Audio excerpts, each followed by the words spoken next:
Welcome to your next great listen. You're tuned in to Growth Library. It's absolutely true. You hold the key to a limitless life right inside your own mind. Dr. Joseph Murphy's The Power of Your Subconscious Mind is your guide to unlocking that immense, silent force that shapes your destiny. This book is a blueprint for success, healing, and happiness. And here is a detailed, chapter-by-chapter summary crafted for a smooth, impactful audiobook narration. Chapter 1. The Treasure House Within You. Main idea: the dual nature of your mind. Murphy starts with a powerful hook. You have a treasure house of infinite riches within you. This treasure is your subconscious mind. He explains that your mind has two parts, the conscious mind and the subconscious mind. The conscious mind is the reasoner. It's your thinking mind, making decisions, judging, and choosing. It's the captain of the ship. The subconscious mind is the doer. It's the emotional, creative, and obedient mind. It accepts whatever the conscious mind feeds it as an absolute truth, good or bad, without question. It's the engine room, running the whole operation. Example: the thought garden. Murphy uses the brilliant analogy of the mind as a garden. Your conscious thoughts are the seeds you plant. If you plant seeds of success, love, peace, and abundance, your subconscious will grow a life filled with those things. If you plant seeds of fear, worry, failure, and lack, your subconscious will cultivate that reality. Key lesson: your life is a reflection of your habitual thinking. Start monitoring your thoughts. Consciously plant only positive, constructive ideas. Your thoughts are the causes, and your circumstances are the effects. Chapter 2. How your own mind works. Main idea: the law of action and reaction. This chapter delves into the mechanism. Murphy emphasizes that the subconscious is governed by the law of belief. It acts based on what you believe to be true. You make a request or hold a thought. Your subconscious responds by trying to bring that thought, feeling, or belief into your physical experience. Example: the captain and the navigator. Imagine a ship captain, your conscious mind, giving orders to the navigator, your subconscious mind. If the captain gives a wrong order, the navigator, in its obedience, will steer the ship toward danger. Example: if you repeatedly tell yourself, "I'm gonna fail at this presentation," your subconscious accepts this and begins to influence your body, nerves, and memory to ensure a poor performance. It's not malicious, it's simply carrying out the order. Key lesson: the subconscious does not argue with you, it executes. Stop dwelling on problems and weaknesses. Before going to sleep, affirm the solution or desired outcome, not the problem itself. I am perfectly capable, and I will succeed. Chapter 3. The miracle-working power of your subconscious mind. Main idea: the power to heal and create.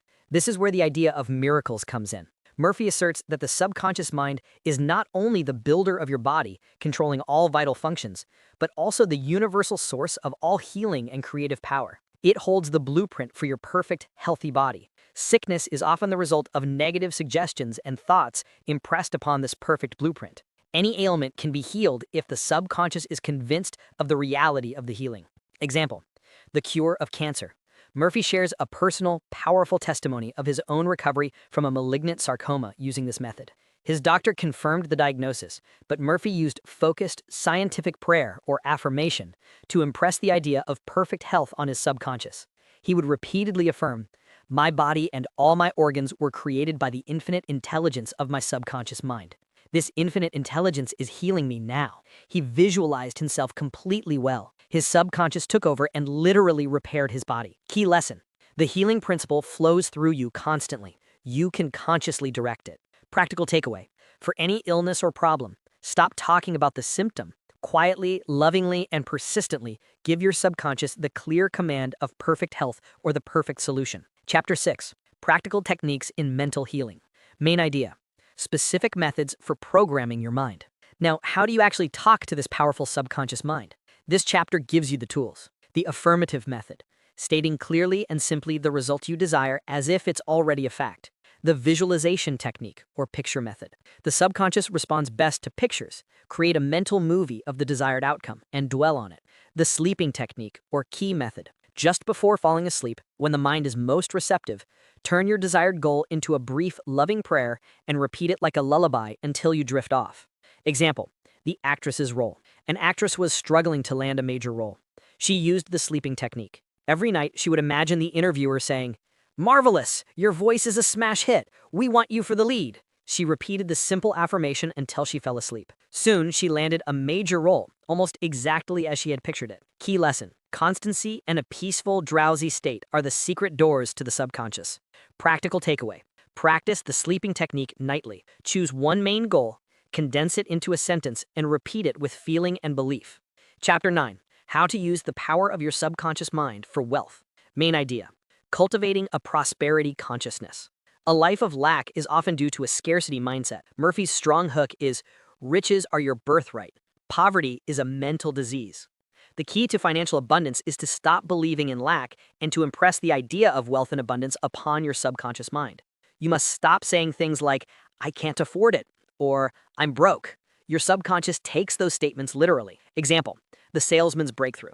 A salesman was struggling. He would look at expensive homes and think, I could never afford that. He was planting seeds of lack. Following Murphy's advice, he started affirming, I am prospering, I am succeeding, and I am growing wealthy every day. He began to visualize himself making prosperous transactions. This new conviction led to new ideas, increased creativity, and a massive boost in his sales because his subconscious was working for the idea of wealth.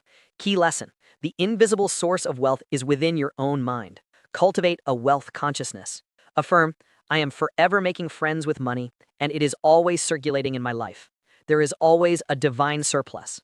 Say this often with genuine feeling. Chapter 11. Your subconscious mind as a partner in success. Main idea. The 3 steps to true success. Success isn't just about money. It's about a wholeness of life. Peace, happiness, health, and prosperity. Murphy outlines a formula for success. Find what you love to do. The best job is the one that allows you to express your highest talents and fulfills your heart.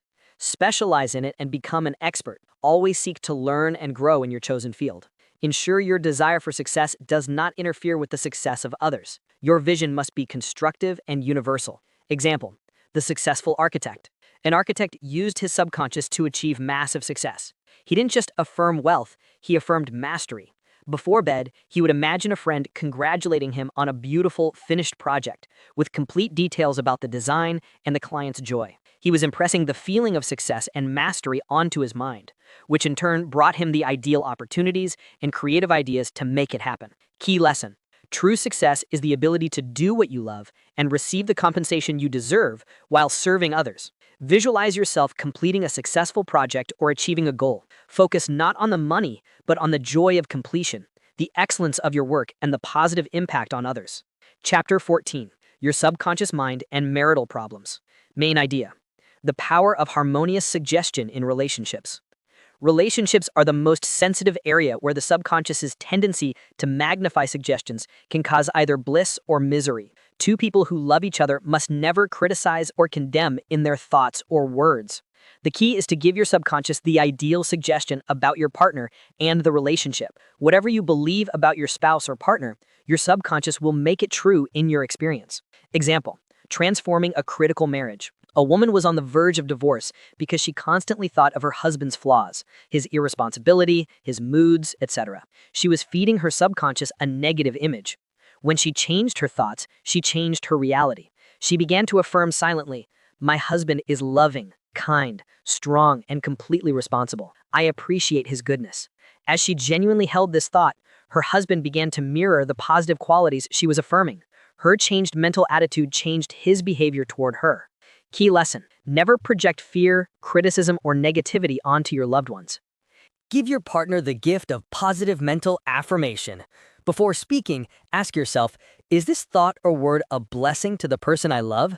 Focus on their admirable qualities until they dominate your thoughts. Chapter 15. Your subconscious mind and your happiness. Main idea: happiness is a state of mind. Happiness is not dependent on external conditions, but on your internal attitude. You are as happy as you make up your mind to be. Most people are unhappy because they live in constant fear of the future or regret of the past. Your subconscious is primed to create happiness when you consciously choose to focus on joy, peace, and goodness. Example, the man who chose joy. A man was crippled by worry over his finances, though he had a good job. He realized he was living a self-imposed sentence of misery. He started to make the choice for joy. Every morning he would look in the mirror and declare, "This is a wonderful day. I am choosing happiness, peace, and abundance right now." By consistently making this choice, his subconscious began to create circumstances that matched his dominant feeling, and his financial anxiety dissolved as he focused on gratitude. Key lesson: the power to be happy is the power to choose what you think. Decide to be happy now. Embrace the phrase, I choose happiness. Repeat it with conviction, and your subconscious will align your life to that decision. Friends, if this summary gave you the clarity and the push you needed, please hit that like button and subscribe to our channel for more life-changing book summaries.